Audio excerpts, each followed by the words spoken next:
Hello everyone, welcome to another episode of Energy Inside Motion. I'm here today with my guest, V.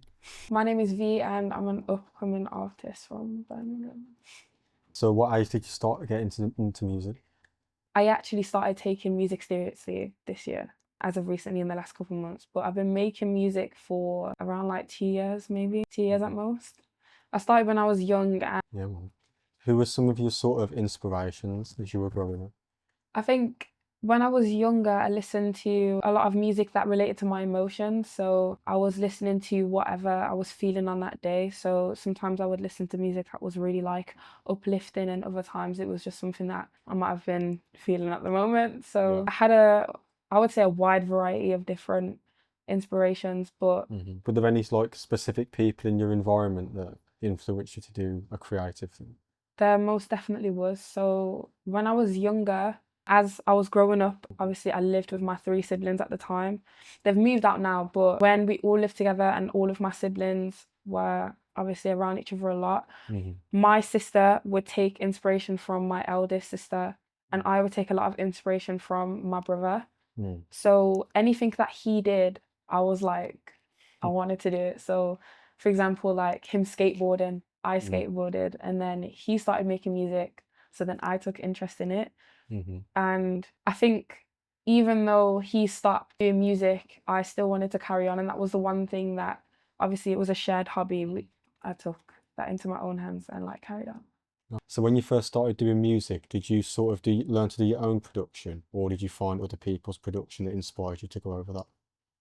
I think it was definitely more inspiration from other people. It was a bit of both, I would say, Okay. because obviously you hear music and you try and replicate. If obviously it's your first time, you're gonna try and sound like someone else. But over time, I transitioned into talking about my own experiences and emotions. So I did a lot of storytelling to beats like that were inspired by Kendrick Lamar, for example.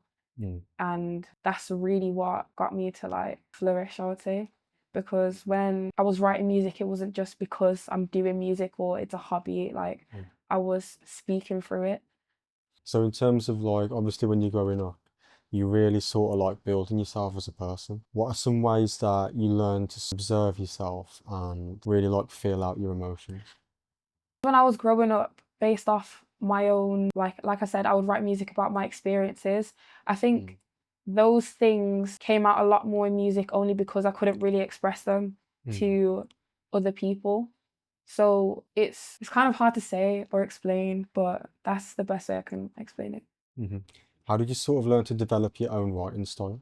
I think it really just came to me. That's all I can say. Like it started off with obviously me doing storytelling and things like that. But when you listen to a lot more of that type of music, you get used to it. And I guess you like pick up on the strategies that they use. You learn to implement that into your own music. So I think that's it. Something that I think's really special about you as an artist is your flow and your Yeah. cadence. How did you sort of learn to like build your own flow and cadence that's authentic to you? I mean, well, everybody knows that I've got a grime flow. I was always into upbeat and jumpy music, so I think because I liked that, but I also liked the slower tracks that I was obviously storytelling to at the time. I couldn't decide which ones I wanted to do, so I kind of implemented both. So I would use a quicker flow on a slower track, and then it developed from there. What are some of like the favorite storytelling tracks that you listened to growing up? I would say I listen to a lot of Santan. So things like Leslie. Like Leslie is a very in-depth story about something that happened to a young woman. And I think even though I didn't directly relate to the lyrics, the way that the story was told, like it spoke very loudly to me. So I think Leslie is one of the tracks that inspired me. What is it about music that allows you to express yourself differently than you would verbally? In terms of like, I guess, explaining something. I think music is very poetic, and even though you can be poetic when you speak, you can be very formal, you can be well put together when you speak, but with music, it's a different type of poetry. And I think being able to communicate something through music is far more powerful than just saying it or speaking to someone or having a conversation. Is there like specific poetry you listen to, or like, do you write poetry also? I did write a lot of poetry, and obviously I do spoken word, so I do multiple different genres. I'm not just a grime rapper, or I don't do just drill. Like I started on sort of spoken word or storytelling. I think they're like the same thing, more or less. So with like drill and grime and spoken word, what is it about each of those genres that allows you to like express differently in each, do you think? I think with storytelling, those are the songs that you would put more passion and a lot more effort into, because they're very like, they're close to the heart, or they're in touch with your soul. You could tell like very intricately detailed stories through a song that has a slow beat, whereas with a jumpy beat you might just talk about like the stereotypical things that lie within those genres. So with spoken word, what do you feel like the most impactful thing is when you're expressing spoken word? How does spoken word like make you feel like as a person? I think the best way to describe the way that obviously a spoken word impacted me would be that it feels like you're floating. Like it just feels like it's just there, like it's with you. Because when I would write things like that, it would be the emotions that I felt the strongest. So I would talk about love or loss. And I think also because I loved literature as a young child, that definitely made it a lot easier for me to communicate my emotions. The seven suns are setting ever so slowly. I'm trying to drift from the things that always control me, but the poison of your love, the thing that's always gonna hold me. So tied to the max, it's something no one ever told me about. Looking up off my knees, start to scratch, I pout. And the way you said I should've took a different route. Nothing said, but I still start to open my mouth. Knock on the door before you click the step to come into my house. House, not a home. It's a euthanized phrase coming straight from the soul. My love is thicker than the marrow that be found in the bone. Way of recognizing it is always finding my tone, but that's what's hurting you, and that's what's healing him. So I guess I'm a slave to the pain. You read a text, I love you almost every day, and now I'm scrolling through the chat, it's got me going insane. But I thought you was getting better. But I'm found in a comfort and sickness, cold like Christmas, lines becoming repetitious. Wanna knock on your door like a Jehovah's Witness, state my business with you now and hold these kisses. I needed someone I could come and confide and never to fight with, talking to you never with spite. I don't need you right here by my side, this shit is real, like.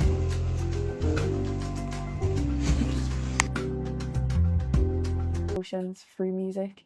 So when I would speak about obviously things like love, the way that I would say it is like it's very in-depth. I would use a lot of metaphors and symmetry and all those things. So obviously in terms of your spoken word and your music, you say that love and loss, it plays quite a big role in that. So how have you sort of learned to process loss as a woman, as a person? Yeah. And what advice do you have for people who are also trying to process things like that internally?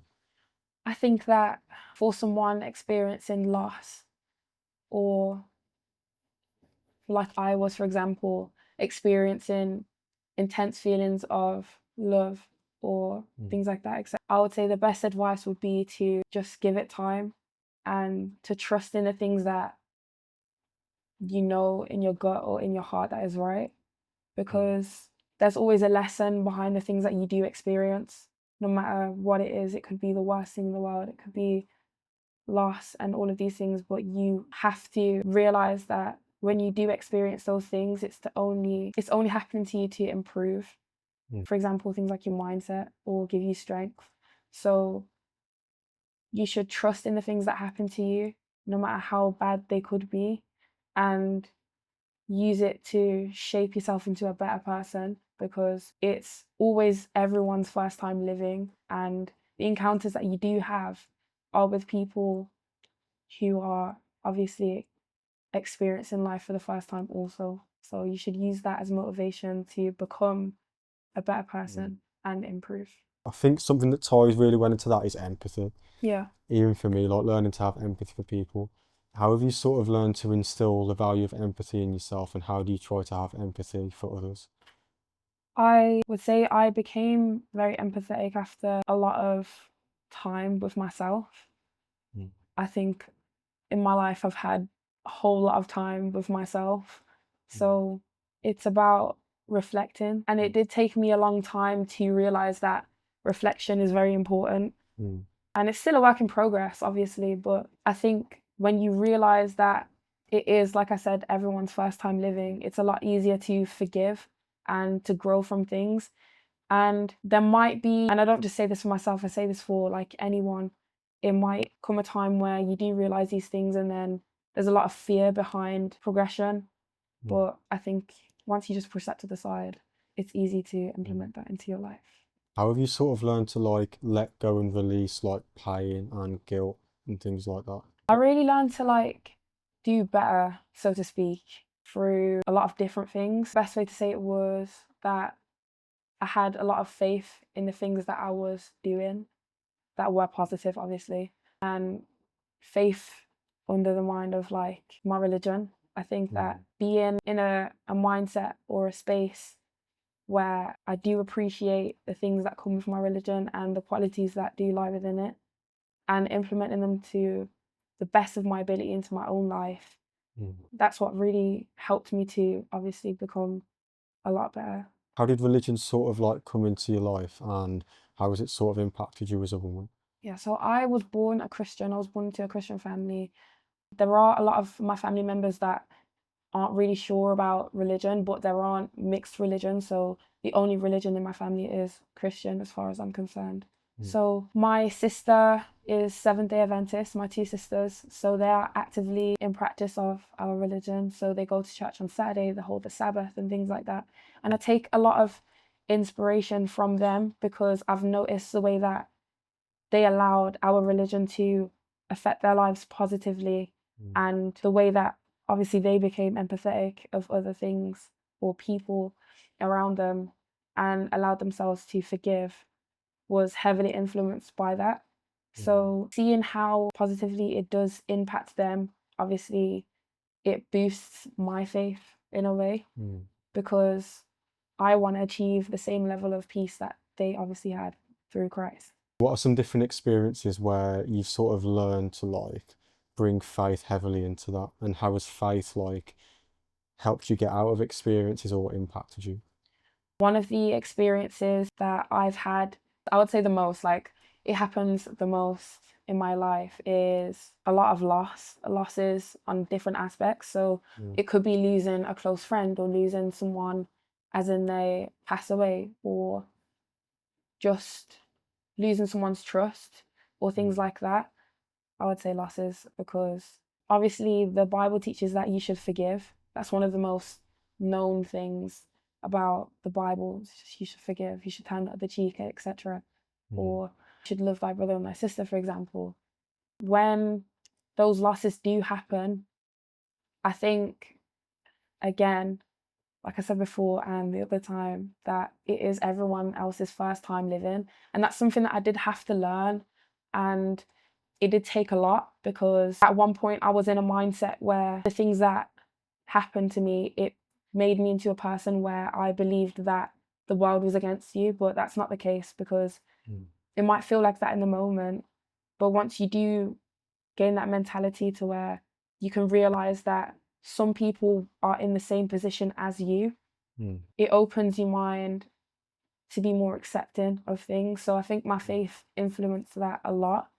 And just different stories in the Bible, for example, like just things like that cover forgiveness.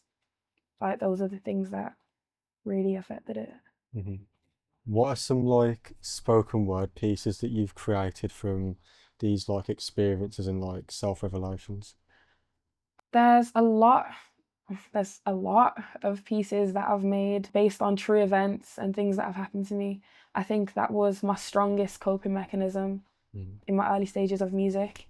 So whenever something bad would happen to me, or something good, anything at all, the first thing I would do, okay, maybe not the first thing, but after a while, I would pick up a pen and a paper or get my laptop and start writing down my emotions and making a new song. So the first song that I ever made, like ever, was spoken word, and it was called Aura, and that was about, like, you know, in between love and loss. It really had a lot of detail and it was very well put together. And I think since then there's been a smooth change between the music that I made regarding spoken word. It was a lot of love, and then it changed softly into loss. And then I started talking a lot more about the future in the songs that I made. And then obviously after that, it was mostly Christian when it came to spoken word. So I would write things that were encouraging to others. So I've done a few performances with the NEC, North England Conference for SDA, which is Seventh-day Adventists. And it's not a lot, but I have performed my own original spoken word pieces, and they were mainly around encouragement and what you should do or how things can affect you in a way, you know? Does that make sense? Yeah. So in terms of your live performance you did for spoken word, Yeah. what was the experience? Because I think even for me, like I do spoken word myself and I work with a lot of different artists. It's one thing like writing it yourself, and then it's another thing to actually like learn performance skills and actually perform it. So what was your experience like going from writing in your own space to then performing it in front of other people? So when I was in my first few months of making music, I would only ever show my sister. It would take so much and so many times over and over again because I would stutter, and I had very, very, very bad anxiety, like very bad. To the point where like even me sitting in a room with just me and my sister, I would like, my hands would shake a lot. But because my sister showed me a lot of support, and I will always say this is my number one supporter, everything. Out of all my siblings, I would say that she's the one that supports me the most. Because she gave me that level of support, that's what encouraged me to take it to my other siblings, and then I took it to my mum, and from there they encouraged me to take it to, for example, live performances. And I obviously didn't act on it immediately, but my two sisters, they definitely like encouraged me the most. But over time, because of that, I found it a lot easier until I did my first NEC performance. It was for a youth event, a fundraising concert, and I wrote something that was original. I had very, very bad anxiety again. I had to practice loads. It was scary when I got on the stage. There was so many people, like, I couldn't, it was so many people, so many. But I looked at one person the whole time in the back of the room, and I was just smiling because I was that nervous. And when I did it and I heard people catching on to what I was saying, and then they would say it with me as I'm rapping or performing. And then at the end, when everyone started screaming and shouting and like standing up, that's when I realized that I am good at what I do. And it wasn't just something that I was being told by my family members or my loved ones. It was something that was truth. That gave me a lot of confidence, a lot of confidence. But even then, I still had my moments where I would obviously have my stage fright. But then it transitioned into me rapping with my friends. And then obviously everyone has seen the library freestyle. It progressed from me being very, very scared to show my closest family member at the time to being in a public space and being so confident that it was just like the words was rolling off my tongue. Yeah, so obviously doing freestyles is a lot different to doing spoken word. Yeah. What made you sort of want to go into a freestyle sort of in like a public space compared to doing something indoors where it's spoken word? I think when I make music, obviously I've had a drastic transition in my genres. So spoken word is a lot different. Well, it's not really a lot different, but it's a little bit different to like grime and rap. Obviously the lyricism is the same, but it's a whole different feeling, it's a different vibe. Obviously over time I hyperfixate on certain genres. So I will go through phases of my highest interest. So obviously I went from listening to a lot of music that was like in touch with your soul. I would say like the music that touches you the most, that was what I was listening to because I was at a point in my life where I would relate to those things. So that was the music that I was obviously outputting. But as my situations kind of improved, I started to just listen to a lot of different things.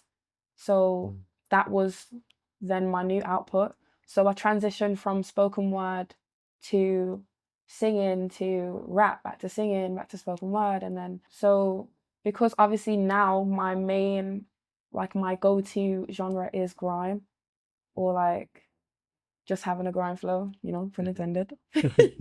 I think because of that, and obviously my friends doing that as well, and like me encouraging my friends a lot to do music or write music with me, it was kind of not really a music thing. Like when I was at library and I was in a public space, it was like, this is what I'm doing with my friends. Like this is just our time. Obviously it was a shared hobby, so we're all doing it together and no one's really shy because all the time, like we've seen each other rap. And as some people might have seen in the video, some of us knew like the words or predicted the words that were going to come next. So that just goes to show how comfortable we were with each other. So I think that's why I felt that comfortable in that setting, to be outside, because obviously I've had a lot of time to grow with my stage fright or my anxiety, and I've learned how to manage it a lot more. So it was a lot easier than where I would have been when I was a lot younger. What are some different ways that you've learned to sort of manage like anxiety or feeling afraid? I think my anxiety went down with a lot of self-reflection. Like I said before, I had a lot of time to myself. So when certain areas of your life do improve, you realize that like the things that you thought were so bad aren't actually that bad. So I gained a lot more confidence within myself and my circumstances, for example, and I tried to give myself a mindset of I'm unstoppable and I can do this. And here I am. So how did it sort of feel having like your first viral moment with the library freestyle and just seeing like the way that people reacted to it? It was like, it didn't seem real because it's one thing knowing that you can do something or you're good at something. And I've been like that my whole life. I've always been told like, you're the best at this, or not to be egotistical, but I've always been told this is so good or you're so talented. So it just became normal. Usually you'd get excited and blush a little bit, you know, like if someone compliments something that you've done or a piece of work. But because I was so used to that, it was just like, yeah, I can do it. But when I saw 5-6 million people saying that, it was like, that's more than Birmingham, man. Like that's more than the whole city. That's more than the whole city. So when I saw the numbers, I was just like, damn. It wasn't actually the first time that I did go viral. I've had my odd, like, few videos get a lot of views, but in the millions, like, that was not real. That's not real. Something else you did recently, you did the ALB freestyle with Mayday. Yeah. How did you sort of like get in touch with Mayday, and how did that whole cypher experience come about? They reached out to me on Instagram. They just said, I like your stuff and I think you should come on to the cypher. And I said, yeah. I said I was going to give it a go. I've had a lot of time, or I have, or would have had, or whatever, same thing. I had a lot of time to think about whether or not I was going to take this seriously. So obviously the library freestyle came out and I was getting loads of DMs. I had 46 followers on Instagram when I've posted that video. And then I woke up the next day and I'm almost at 10K. And it's Instagram. Nobody uses Instagram. Come on now. No one uses Instagram. So that's crazy. And the same thing with my TikTok. My TikTok followers went insane.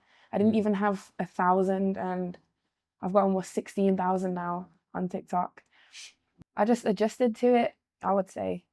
But it's insane knowing that it isn't just my family who are telling me that I'm talented. Like, I have countless DMs every day saying that I should release on Spotify or I should take music seriously, and it's like going to take me far. You included. This guy included. But man, when things like that happen, it really changed the game. It really gave me a lot more motivation. It made me realize that I wasn't in such a bad situation, so to speak. I used to think that finding a profession was going to be something very hard for me because even though I can do a lot of things, I didn't really find stimulating enough for me to want to do it as a career. So I'm also an artist, like I'm a painter, so I paint. At one point I was going to take that seriously, but I didn't, like I said, find it stimulating enough. But I think with music, because I've had a lot more time to do music on an intimate level, obviously, like I said, spoken word and those things along those lines, that's the reason why I think music is something that is going to take me far. Mm. Yeah. That was actually something I was going to lead into. I saw the different like art pieces that you've made. Something that I wanted to ask is like, how have you sort of like been able to build such depth, translating like what's in your mind and then actually putting that, like having, how do you develop like a specific vision for an art piece that you do as well? I think with art, it's so similar to music. I make pieces that express myself. I do a lot of, or mainly just self-portraits, but they're very abstract because I don't use skin tones. I don't do hyperrealism. I paint myself with different types of colours, and I try to use a broad palette when I do create. But I think it's expressive only because obviously there's hidden meanings behind it. You wouldn't look at my paintings and think that there's such a heavy story behind each painting, but I think my experiences throughout the entirety of my life heavily influence that, the style that I have. If I was to look on my art page on Instagram, you would see obviously the self-portraits, and they have different colours, like the skin would be blue or purple, for example. Like, it represents feeling out of place, so to speak. That's the reason why I decided to use like those colours and develop my own style. It was because of my own experiences, and I just found a way to communicate that yet again. And then obviously shortly after that, I moved on to music. So in terms of the different songs that you've made, obviously a lot of them are unreleased. Yeah. Are you going to release any of that music, or how do you like know which one's finished? It's coming soon, guys. The releasing is coming soon. It might be soon, it might be tomorrow, it might be yesterday. You never know. It's like coming soon. What would sort of like a debut project for you look like? Would it be like just showing people your versatility, or would it be something that's, you know, like how Lauryn Hill has an album, it's really like all the different elements of who she, like a concept, like which would you go for? I think I would, if I was to be in like a cypher, but something where it was just me and I was showcasing my ability, I would definitely cover all the genres that I do, because I wouldn't want people to think that I'm just a grime rapper, because I'm not. I'm not just a grime rapper. I'm able to do a lot of things that people wouldn't expect. I do real rap. No one that was with me in the library freestyle would expect that I sang before I did any other type of rapping. No one would have expected that at all. A few people know. I've done a few performances, but as far as my social circle, like, not a lot of people would expect that. So I would showcase everything that I'm able to do. So obviously different genres, and then just like sneak attack them with the singing, maybe, if I'm feeling it that day. What sort of like style do you sing? I do R&B and trap soul, kind of. Yeah. Think of like Party Next Door, like that's, and then Bryson Tiller, and that's one there. And then you got Etta James, and you got like things like that, and then that's one there. And then you got like the, little gospel, and then you got, yeah, you just, that's me. Like, I do a lot of different things. Something that I wanted to circle back to was around I wanted to circle to intuition. How have you sort of learned to build a strong intuition in yourself, and how do you know how to follow it? As far as music, I think I'm able to determine whether something's really for me or not. Like, just by the way it sounds. I think if I don't sound confident and my emotions can't really resonate with what I'm doing as far as music, then it's not for me. For example, like, I don't think I'd be able to do rock. I can do like, I can rap over a rock beat. Like, guys, they don't know about that. They don't know about that. I'm gatekeeping that one. But as far as like actually doing rock, I don't think I could do that, because my emotions don't resonate with that.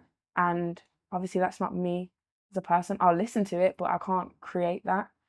So I find it really easy to lean towards things that are me. So obviously things like singing, rapping, like that's me, that's my style. And I think like my aesthetic as well matches the music that I make in some ways. Like some of the beats that I would use that I haven't rapped to publicly yet, my aesthetic does match that. But if I was to sway off to a different genre, like someone would look at me and be like, that's not really you.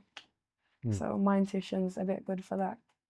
How did you know that you could actually sing? Like, did you take like vocal lessons to train yourself, or was it just like you were just singing, you were like, yeah? Yeah. I've actually never had a singing lesson. I was just young, bored, and decided that singing was something that I was going to do to occupy my time. And again, my family was the thing that influenced it a lot. Like, it was my mum. My mum told me like, yeah, like that's the one, that's the one. And I was heavily encouraged by that as far as singing. I think when my mum was younger, she took a lot of singing lessons and things like that. So she was obviously relating to me, and it was like we were bonding through that. Something that I wanted to go into was around grounding. How do you find different ways to keep yourself grounded as a person? Is with like everything that you're going through in life, but then also the creative aspect of pouring into different outlets. I think being grounded is something that I do struggle with, but it's something that I'm most definitely getting better at. I think music and expressing myself has definitely contributed a lot to my progress when it comes to being grounded. I don't think the little me would have ever expected to be at this point, and I'm very proud of myself for that. There's definitely a lot of room for improvement, and there always will be, but I'm proud of myself for making it this far. Being grounded came from a lot of different things. It came from acceptance, it came from healing and multiple different aspects. It came from my expression again. So my outlets like music, socializing, the people that I'm around, choosing or having to let go of, for example, things that weren't positively contributing to my life, and then choosing the things that were. So yeah, I don't really think that I could name what started my journey of being grounded though. I think it was just something that I realized that I had to do myself. It's not like you can always rely on everyone else to ground you. Like, you have to put your feet in the soil. You have to do things that are going to improve your life. What internal qualities do you look for other people that you do surround yourself with? I think personality, like, it matters a lot to me. I think that as of recently, I've realized that the people you do hang around influence your life very, very heavily. So if you surround yourself with people who are in a position where they're unwilling to grow, for example, or they're unwilling to change or do things that are going to allow themselves to grow or be better alongside you, like, you just have to go. Sorry, you gotta go. Because one thing my mum always told me is misery loves company. Misery most definitely does love company. So you have to surround yourself with people who have amazing qualities, people who are bubbly, people who are happy. I would say people who have strong faith, but then again, I have a lot of diversity surrounding the people that I do like surround myself with. So, you know, I have my fair share of people who share the same beliefs as me, but then again, I don't discriminate. Something I wanted to ask about is how did you learn to develop your own like style in terms of fashion, aesthetic? I learned that being different is what makes me me. Like, I'm not like everybody else. I'm not your average person. As far as I know, that was the thing that really like shaped me. Like, being different was the thing that really just like it made me a lot happier. At first it was something that I viewed as negative. I didn't want to be different, but I think I fit in now because I am different. If you really take the time to invest in yourself, I think being different isn't really a thing. because everyone's just themselves. So when you start creating like the music that you're going to release, Yeah. what sort of direction are you going to go into, like subject matter wise? Because you said that like loss and love played a huge role in like Yeah. most of your personal work. But when you actually release stuff into the world, what direction are you going to go in? I think the first few tracks, well, this might be wrong. I'm just estimating, guys. Don't quote me on this, but Okay. the first few tracks that I release are most definitely going to be grime. I'll have to decide. It's not something that I know what I'm gonna do yet. I don't really know a final decision on whether I'm just gonna keep it as grime or I might share my other talents. But because that's what I went viral for and that's what I'm currently known for, I might continue doing that. So what sort of like things do you want to give to the world with all of the art that you put out? I want to create a message. I want to speak to the people who relate to me. I want to be a name that's recognizable. I want to be a voice that's recognizable. Like everyone knows Drake's voice. Everyone knows when Beyonce's on the track, or everyone can recognize K1 or the artists that are upcoming. I want to be someone that serves a purpose as far as impacting people's lives. There was a lot of artists that I listened to when I was younger that really helped me. Like there's a lot of music that people, or like other people obviously, listen to and it will help them. I want to be the person who puts out that music that can help someone else.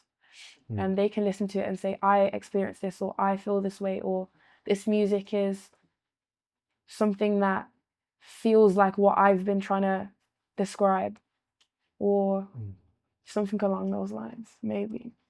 Is there anything that you haven't like articulated yet about yourself internally in your art that you want to also share? That is a good question. That is a good question. But wow, nah, that's such a deep question. It's got me thinking, man. I'm not really sure. I think so far I've done pretty much all I can do. Obviously, I'm still capable of doing more. I've communicated a lot of different things so far through music. So I think not really is my answer.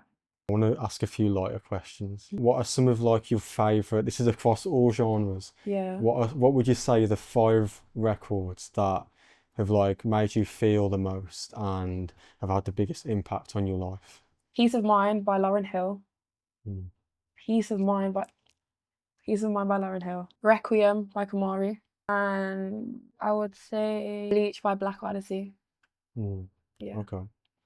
So that's going to go into my last question now. Obviously you do a lot of your solo stuff. Who would be some people in the Birmingham scene that you'd want to collaborate with?